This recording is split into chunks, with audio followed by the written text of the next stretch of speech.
যারা বিএনপির বাহিরে যারা আছেন, আমার অনুরোধ থাকবে এই ফ্যাসিস্টের ষড়যন্ত্রকে মোকাবেলা করতে হবে।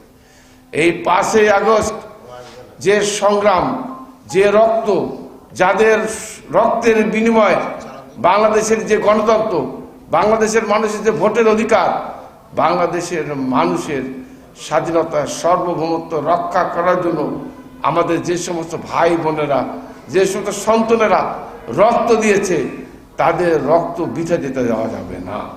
আর এই জন্য আমাদেরকে ঐক্যবদ্ধ থাকতে হবে।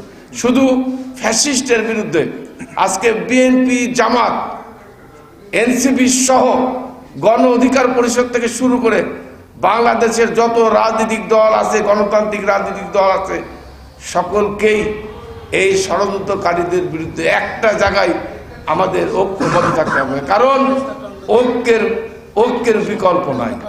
ঐক্যবদ্ধ ছাড়া এই ষড়যন্ত্রকারীদেরকে মোকাবেলা করা যাবে না। এই জন্য তারা সর্বোত্তম চেষ্টা করছে আমাদের ঐক্যের মধ্যে ভাঙন সৃষ্টি করার জন্য। তারা সর্বোত্তমভাবে চেষ্টা করতেছে আমাদের ঐক্যের মধ্যে বিভেদ সৃষ্টি করার জন্য। এই জন্য আমি মনে করি আমাদের সকলকে, বিশেষ করে আমরা যারা রাজনীতি করি, আমাদের প্রত্যেকটা নেতাকর্মী, এদেশের জনগণকেও সকলকে সতর্ক থাকতে হবে। কারণ তারা বিভিন্নভাবে তাদের এই নির্বাচনকে সামনে রেখে আবার কত ভাইয়ের মায়ের কোল খালি হবে আমরা জানি না, কত রাজনীতিবিদকে হয়তো হত্যার মুখোমুখি হতে পারে। তাই আমি সকল রাজনৈতিক নেতা যারা বাংলাদেশে আছে সকলের কাছে আমার অনুরোধ থাকবে, প্রিয় ভাইয়ের আমার, আমাদেরকে ঐক্যবদ্ধ থাকতে হবে ষড়যন্ত্রের বিরুদ্ধে।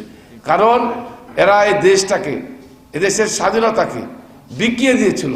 তারা চায় ক্ষমতা, তারা চায় এই দেশকে, তারা ভালোবাসে না, এদেশের মানুষকে তারা ভালোবাসে না। আর এই জন্য আমি আজকের এই অনুষ্ঠানের মাধ্যমে সকলকে সতর্ক, সজাগ থেকে এই গণতান্ত্রিক ধারা, বিশেষ করে আমাদের নেতা তারেক রহমান সাহেবই পারবে বাংলাদেশের গণতন্ত্রকে রক্ষা করতে।